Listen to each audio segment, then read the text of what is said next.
Hello. Ibowan. Tips for a successful student visa. This is, in fact, we can call it episode number 2. We had episode number 1. We spoke about this entire scenario in a broad perspective, and we discussed about when you should apply for a student visa to get to Australia, and a little bit of detail in a broader perspective. And now we're going to dive deep into detail.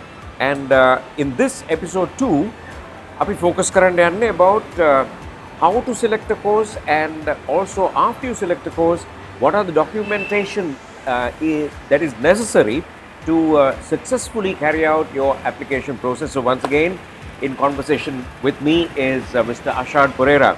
He's a registered migration consultant and also director of Oz Migration for You and also Oz Education for You. So his head office is in Melbourne and he has a registered office here in Sri Lanka in Rajagiri. But right now, our location is the Mirage, the fabulous Mirage on the Marine Drive in Colombo. So right below us is the Marine Drive, right?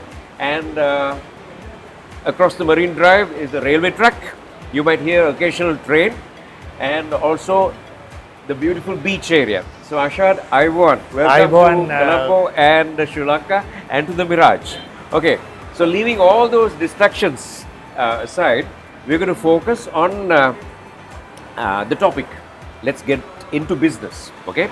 So our topic in this discussion will be a student after A-levels wanting to pursue his or her dreams in Australia, want to get a student visa. Again, api katha kara in the previous program, and now he or she wants to select a course. Course එක select කරාට පස්සේ අපි මොනවද කරන්න ඕන documentations. ඒ ගැන අපි let's get into more detail. Thanks Cliff, thanks for having me again. So this is a very important process. So if you get a visa, you go to Australia. If you don't get a visa, you don't go to Australia.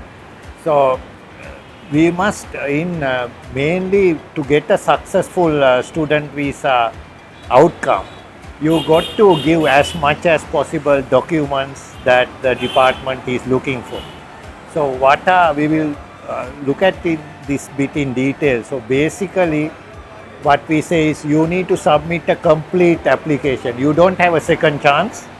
So you got to do a complete comprehensive application. You shouldn't miss out anything. So what the most important document out of all these is called a statement of purpose. So that is in Australian visa. සාමාන්‍යයෙන් visa එක grant කරන්නේ මේ statement of purpose එකේ genuineness එක අනුව. Okay, that is what you call SOP. SOP කියන්නේ ඒකනේ. That is what you call SOP. And some people, so department want to make sure you are a genuine temporary entrant to Australia. You are not going to go there and work. You are going for the purpose of study. So therefore in this statement, this is a statement you write as a student. In this statement you have to demonstrate that what you are applying for is for the purpose of student and you are a genuine student. So there are certain things you got to include in this statement. Okay. එතකොට මේ SOP එක ලියන්න, do you help the student? Do you guide the student? So generally then SOP එක ලියන්නේ student. Okay. Now but we have some certain things we guide the student as to what things that should be included. We can talk about this here. Okay. But generally because if we are not supposed to write SOP for the student. It is his statement. He has to write it. But we will guide him through what is to be included and what is not to be included. Okay. So in a nutshell, SOP එකේ මොනවද දාන points, මොනවද දාන්න ඕන points සහ දැමිය යුතු නැති points මොනවද? ඔව් දැන් දාන points අපි ඉස්සෙල්ලා පොඩ්ඩක් දාන points ගැන කතා කරමු.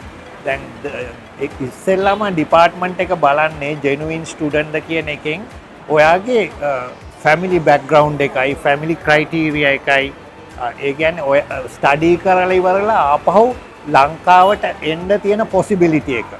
එතකොට ඒ possibility එක බලනකොට ඒගොල්ලෝ බලනවා family background එක, ඔයාගේ siblingsලා කී දෙනෙක් ඉන්නවද, ඊට පස්සේ ඕගොල්ලන්ගේ parents ලා මොනවද කරන්නේ, ඔයාගේ මොනවද තියෙන රිසෝසස් ඒ කියන්නේ මොනවද තියෙන ඇසට්ස් ඔයාගේ කෑෂ් දැන් ඇස් ස්ටුඩන්ට් ඒක පොඩ්ඩක් අමාරු දෙයක් මොකද ස්ටුඩන්ට්ස්ලාට ගොඩක් වෙලාවට ඇසට්ස් නැහැ ඔව්. නමුත් පේරන්ට්ස්ලාට ඇසට්ස් තියෙනවා එතකොට පේරන්ට්ස්ලාගේ ඇසට්ස් බලනවා එතකොට ෆැමිලි බැක්ග්‍රවුන්ඩ් එක දැන් ඕකට අපි ඇත්තටම කියන්නේ circumstances in your own home country කියලා. එතකොට ලංකාවේ ඔයාගේ circumstances මොනවද? ඒක තමයි ඉස්සෙල්ලම බලන්නේ. ඊට පස්සේ බලනවා මේ තමන්ගේ ඉමිග්‍රේෂන් හිස්ටරි එක බලනවා. ඒ කියන්නේ මොකක් හරි වීසා එකක් රිෆියුස් වෙලා තියෙනවා. එතකොට වීසා එකක් රිෆියුස් වෙලා තියෙනවා නම් මේ වීසා ප්‍රොසෙස් එකට අනිවාර්යෙන් ඒක බලපානවා. නමුත් වීසා එකක් ප්‍රොසෙස් වෙලා නැත්නම් තමන් ට්‍රැවල් කරලා තියෙනවා දැන් සමහරවිට යුරෝප් කන්ට්‍රීස් වලට යුරෝපියන් ඇමරිකා කැනඩා වගේ කන්ට්‍රීස් වලට ට්‍රැවල් කරලා තියෙනවා නම් එතකොට තමන්ගේ ඉමිග්‍රේෂන් හිස්ටරි එක ගොඩක් හොඳයි. එතකොට මේ වීසා ග්‍රාන්ට් පාත්වේ එක much more successful. People can expect a quicker grant. right එතකොට දැන් ෆැමිලි එක ගැන කන්සර්න් කියලා කියන්නේ කියන්නේ පෙන්නන්න ඕන ඩීටේල්ස් කියලා හඳුන්වන්නේ that is to show that you have things to come back to after Correct, your study. correct. ඒක තමයි Right? You have to show that after you finish your study, there are things that you have to come back to. Because Correct. you have your family, you have your assets, you have your business or whatever. Is that what you're to say? Yeah, correct. දැන් ඒකට හොඳම උදාහරණයක් තමයි දැන් සමහර වෙලාවට තමන් declare කරොත් එම තමන්ගේ පාර්ට්නර් ඉන්නවා ඕස්ට්‍රේලියාවේ කියලා. Okay. එතකොට තමන්ගේ පාර්ට්නර් කෙනෙක් ඉන්නවා නම් ඒක ඩික්ලෙයාර් කරන්න ඕන. ඔව්. නමුත් එහෙම පාර්ට්නර් කෙනෙක් ඉන්නවා නම් එතකොට තමන් ඕස්ට්‍රේලියාව නවතින්න තියෙන chance එක Chances වැඩි. ආපහු එන chance එකට වැඩිය. එතකොට ඒකේ වීසා රිස්ක් එකක් තියෙනවා. Right. So the more interest you have in Sri Lanka, the more the chances you getting the student visa because they know that you will come back to Sri Lanka. Yeah, correct. Right. Okay. So that's clear. Yeah. So then what's number 2? Number 2 එක තමයි දැන් ඊට පස්සේ So ඒගොල්ලෝ number 2 you covered about previous visas. Yeah, If correct. there are any rejections, you need to make sure Yeah, so that's that called you don't immigra- have any rejections. Yeah, correct. So that's called immigration history. බලනවා ඊට පස්සේ immigration history යට පස්සේ බලන්නේ තමන්ගේ circumstances ඕස්ට්‍රේලියාවල තියෙන. Okay. එතකොට ඕස්ට්‍රේලියාවේ circumstances බලනවා කියන්නේ දැන් දැන් තමන් මෙහි කරන්න තියෙන course එක තමන් කරන්න යන course එක ලංකාවේ available නම් ඒගොල්ලෝ අහන්න පුළුවන් ඇයි ඔයා ලංකාවේ නම් මේ course එක කරන්නේ නැත්තේ කියලා. කරන්නේ නැත්තේ ඇයි ඕස්ට්‍රේලියාවට යන්නේ කියලා. එතකොට මේ ඕස්ට්‍රේලියාවේ තියෙන circumstances බලනවා. ඊට අමතරව තමන්ගේ finances බලනවා. ඉතින් ඒ වගේ දේවල් තමයි මේන්ලි බලන්නේ. එතකොට ඒකට අපි කොහොමද උත්තර දෙන්නේ? කියන්නේ මේ course එක මෙහෙත් තියෙනවා. නමුත් ඕස්ට්‍රේලියාවේ තියෙනවා. නමුත් මම මේ course එක කරන්න ඕස්ට්‍රේලියාවට යනවා. So how do I justify that? දැන් ඔස්ට්‍රේලියන් ගවර්න්මන්ට් එක ඕවරෝල් බලන්නේ මේ තමන් කරන කෝස් එකෙන් තමන්ගේ ස්කිල්ස් කොච්චර ඩිවලොප් වෙයිද කියලා. නම් දැන් ඕස්ට්‍රේලියන් එඩියුකේෂන් ස්ටෑන්ඩඩ් ලංකාවේ එඩියුකේෂන් ස්ටෑන්ඩඩ් එකත් එක්ක බලනකොට ගොඩක් හයි. එතකොට තමන්ගේ SOP එකේ ටච් කරන්න ඕන මේකෙන් මට මේ හම්බ වෙන ඇඩිෂනල් ස්කිල්ස් වලින් තමන්ගේ කන්ට්‍රි එකට තමන්ටයි ලොකු ඩිවලොප්මන්ට් එකක් ගන්න පුළුවන්. Right.